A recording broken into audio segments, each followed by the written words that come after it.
मैं डॉक्टर सपना गुप्ता आज बात करूंगी यूरिनरी ट्रैक्ट इन्फेक्शन के बारे में।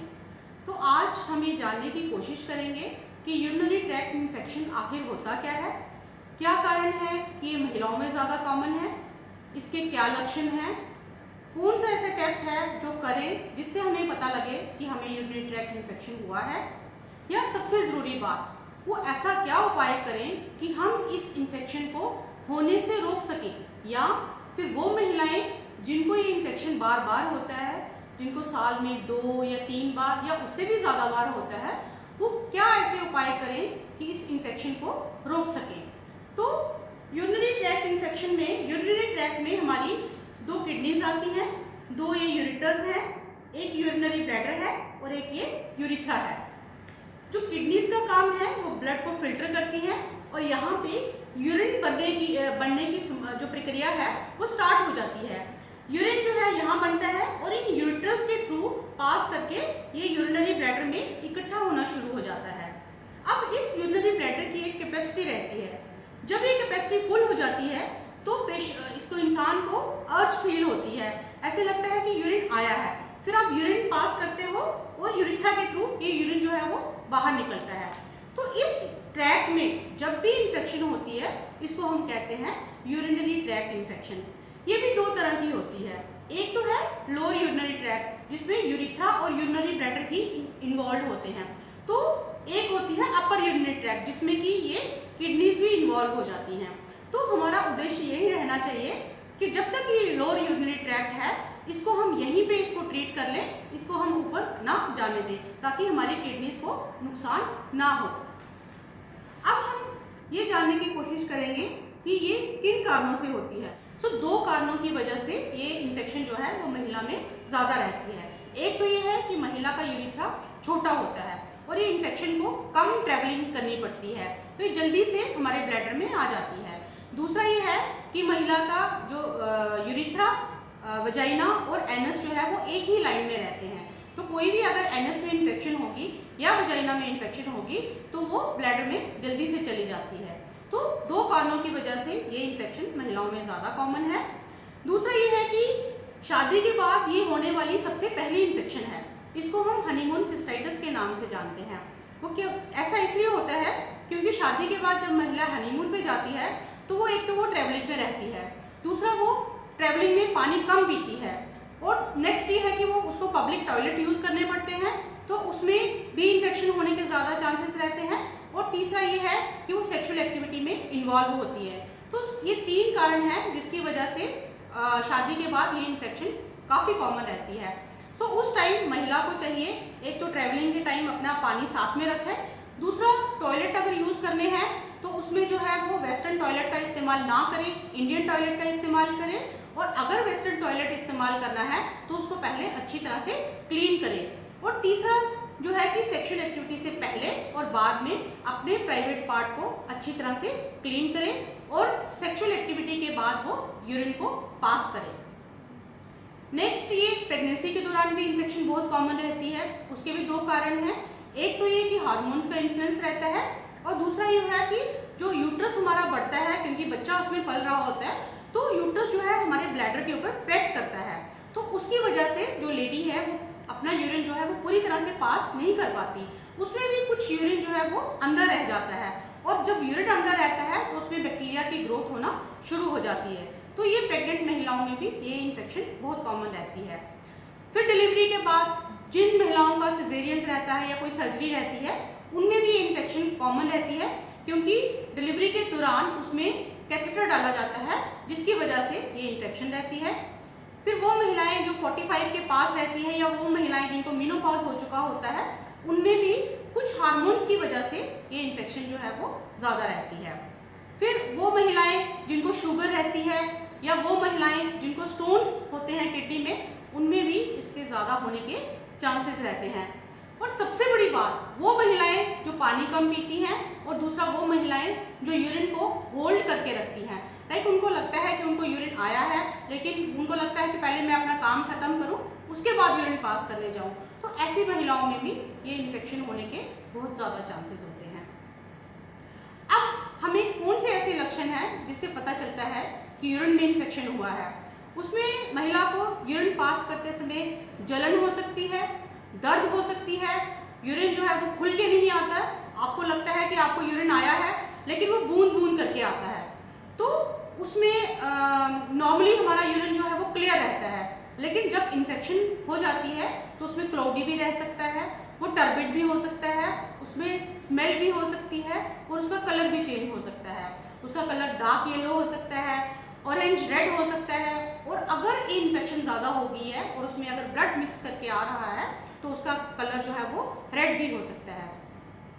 फिर पेशेंट को लोअर वाले पेट में दर्द हो सकती है, कमर में दर्द हो सकती है, नलों में दर्द हो सकती है।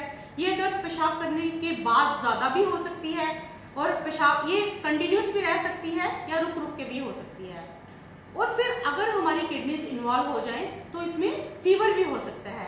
ये फीवर जो है ये रुक रुक के आता है और इसमें ठंड लगती है, इसमें नौशिया भी हो सकता है, लाइक जी मचलाता है, और इसमें वॉमिटिंग्स भी हो सकती हैं और इसमें पेशेंट को कमजोरी भी आ सकती है।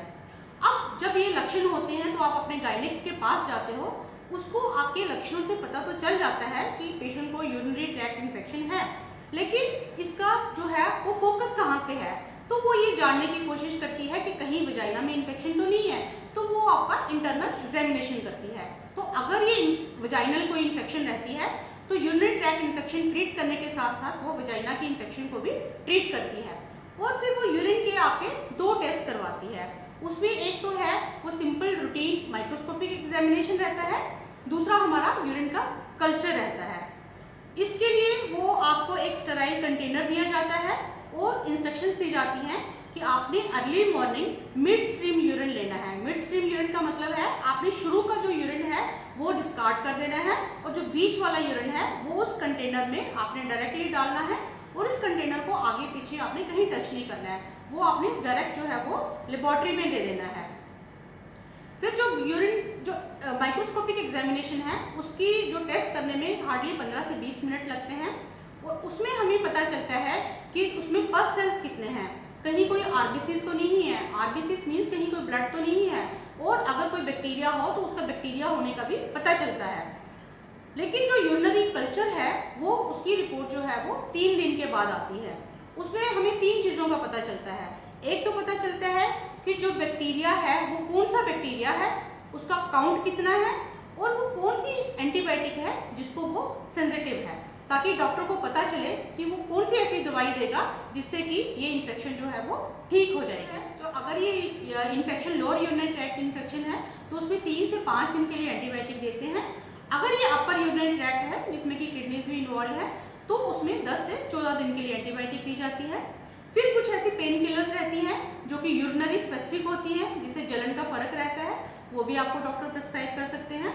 फिर कुछ एल्कलाइजर्स रहते हैं जिनको कि पानी के साथ मिक्स करके पीना होता है, उससे पीने से एक तो यूरिन डाइल्यूट होता है और उसमें जलन का भी फर्क रहता है। और सबसे बड़ी इंपॉर्टेंट बात, डॉक्टर आपको इंस्ट्रक्शंस देते हैं पानी पीने के लिए। पानी जो है कम से कम 3 लीटर पानी जो है वो आपको रोज का पीना ही पीना है। और फिर उस पानी को जरूरी नहीं है कि आपने सिर्फ पानी ही पीना है, उसमें आप छाछ भी पी सकते हैं, आप नींबू पानी पी सकते हैं, आप कोकोनट वाटर भी ले सकते हैं, आप फ्रूट जूसेस भी ले सकते हैं। तो इन चीज़ों का आपको ध्यान रखना है। अब ऐसे कौन से उपाय हैं जिसके करने से आप इस इन्फेक्शन को होने से रोक सकते हैं, या फिर जो महिलाओं को ये बार बार रहती है वो इस इन्फेक्शन से बच सकें। उसमें तो सबसे पहले ज़रूरी है कि आपने पानी ज़्यादा पीना है। जैसे मैंने बताया 3 लीटर पानी तो आपको पीना ही पीना है, और पानी वो आपको किसी भी फॉर्म में आप ले सकते हैं। दूसरा ये है कि कुछ ऐसी ड्रिंक्स होती हैं जो हमारे ब्लैडर को इरिटेट करती हैं, लाइक कैफीन होगी, अल्कोहल है, या फिर हमारी सॉफ्ट ड्रिंक्स हैं, हमें कोशिश करनी है कि वो कम से कम पिएं।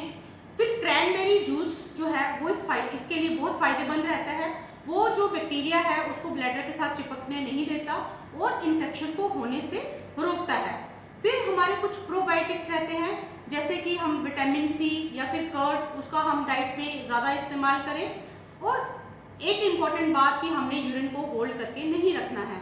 जैसे ही हमें लगता है कि हमें यूरिन पास करने की अर्ज हो रही है, हमने उसी समय यूरिन पास करने चले जाना है।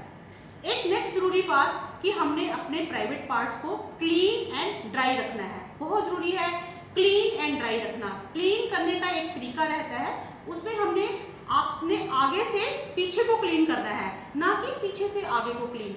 क्योंकि जब आप पीछे से आगे को क्लीन करेंगे तो हमारी जो एनल इन्फेक्शन है या जो वजाइना में इन्फेक्शन है उसका भी यूरिथ्रा में आने के चांसेस हो सकते हैं। और दूसरा, हमने इसको ड्राई रखने की कोशिश करनी है। हम टिश्यू पेपर से इसको ड्राई कर सकते हैं या फिर हम सूखे कपड़े से भी इसको ड्राई कर सकते हैं। कोई हमने परफ्यूम्स या कोई सेंट्स या कोई ड्यूड्रेंट्स जो है इस एरिया में हमने नहीं यूज़ करने हैं, क्योंकि ये हमारी स्किन को इरिटेट कर सकते हैं। सेक्सुअल एक्टिविटी से पहले और सेक्सुअल एक्टिविटी के बाद हमने इसको क्लीन करना है और इसको ड्राई करना है।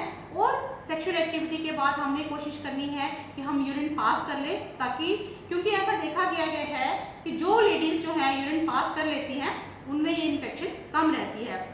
फिर अंडर गारमेंट्स भी कॉटन के अंडर गारमेंट्स यूज़ करने हैं, सिंथेटिक नहीं यूज़ करने हैं। क्यों? क्योंकि सिंथेटिक अंडर गारमेंट जो है वो मॉइस्चर को अपने अंदर ही रखते हैं और उसमें इन्फेक्शन जो है फैलने का खतरा रहता है। फिर अगर हमें पब्लिक टॉयलेट्स यूज़ करने हैं तो हमने कोशिश करनी है इंडियन टॉयलेट यूज़ करने की। हमें वेस्टर्न टॉयलेट को अवॉइड करना है, लेकिन अगर हमें वो यूज़ करना पड़े तो हमने उसको पहले क्लीन करना है और फिर उसके बाद उसको यूज़ करना है। गर्मियों के मौसम में ये इन्फेक्शन ज़्यादा होने के चांसेस रहते हैं, तो हमें कोशिश करनी है कि फ्रूट्स भी वही लें जिसमें कि पानी जो है वो ज़्यादा रहता है। तो अगर हम इन छोटी छोटी चीज़ों का ध्यान रखते हैं तो हम इस होने वाली इन्फेक्शन से अपने आप को बचा सकते हैं। Thank you.